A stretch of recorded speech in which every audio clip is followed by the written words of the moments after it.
जय सिया राम। प्रकाश के पावन महापर्व दीपावली की आप सभी को हार्दिक शुभकामनाएं।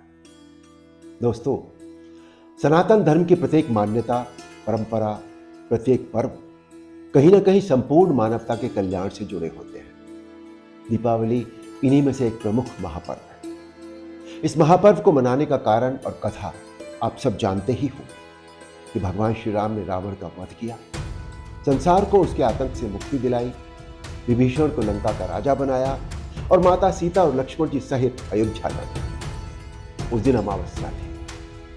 14 वर्षों से अयोध्या राम विरह के अंधकार में डूबी हुई थी। राम जी के वापस लौटने पर अयोध्या में प्रकाश का महापर्व मनाया गया। तभी से दीपोत्सव की यह परंपरा चली आ रही। ये तो था दीपावली का धार्मिक पक्ष। अब आइए समझते हैं इसके वैज्ञानिक और सामाजिक पक्ष को।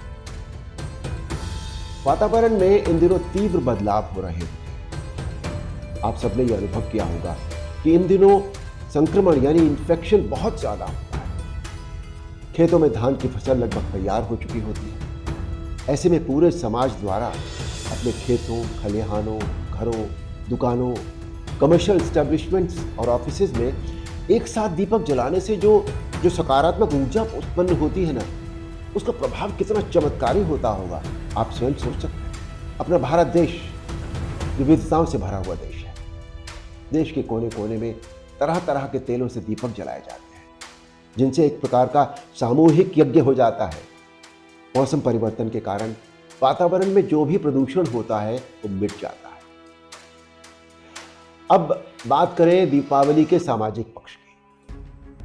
प्रकाश के इस महापर्व पर देश विदेश में करोड़ों दीपक जलाए जाते हैं। दीपावली के आने के हफ्तों पहले से ही घरों की, ऑफिसेज की साफ सफाई, रंगाई पुताई शुरू हो जाती है। जरा सोचिए, इससे कितने लोगों को प्रत्यक्ष रोजगार मिलता होगा और कितनों को अप्रत्यक्ष रूप से। तरह तरह की कंदीलें, सजावट के सामान, लाइटिंग आदि से घरों को, कार्यालयों को सजाया जाता है। इससे भी लाखों लोगों को सीधा रोजगार मिलता है।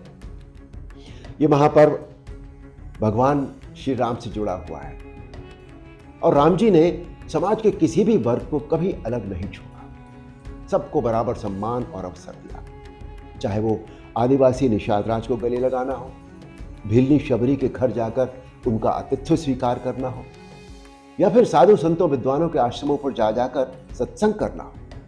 राम जी हमेशा सबको साथ लेकर चले। तो हमें भी इस महापर्व को इन्हीं आदर्शों के साथ मनाना चाहिए। चाहे दिए हो, कंदीले हो, सजावट के सामान हो या खाने पीने की चीजें हो।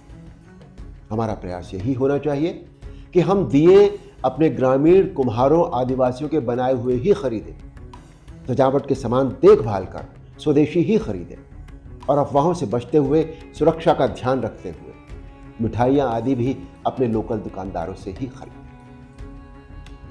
इस प्रकार समाज के हर वर्ग का बना सामान आपके घर में आएगा और आपका पैसा समाज के हर वर्ग के घर में जाएगा। हमारे आपके इस व्यवहार से मोदी जी का वोकल फॉर लोकल का आह्वान भी सफल होगा और आत्मनिर्भर भारत के निर्माण का मार्ग भी प्रशस्त होगा। एक बात और, इस दिवाली अपने घर के साथ किसी गरीब बच्चे के हाथों में फुलझड़ियां होंगी। एक मासूम बच्ची अपनी मां के साथ रंगोली बनाएगी। हो सकता है कि अपने परिवार की खुशियों के लिए अपना सर्वस्व बलिदान कर देने वाला एक पिता भी उस रात भरपेट भोजन करके सोए। जो हलवाई हमारे लिए मिठाइयां बनाता है, उससे कुछ मिठाइयां खरीद कर उसे भी मिठास का अनुभव करने का अवसर प्रदान करें, ताकि दुख और गरीबी का रावण हर किसी के घर में जलकर भस्म हो जाए। इन्हीं अनुरोधों के साथ एक बार फिर आप सभी को दीपावली की हार्दिक शुभकामनाएं। आपका जीवन सुख, शांति, समृद्धि और अक्षय यश वैभव से भरा रहे, पुनः यही शुभकामना। जय श्री राम।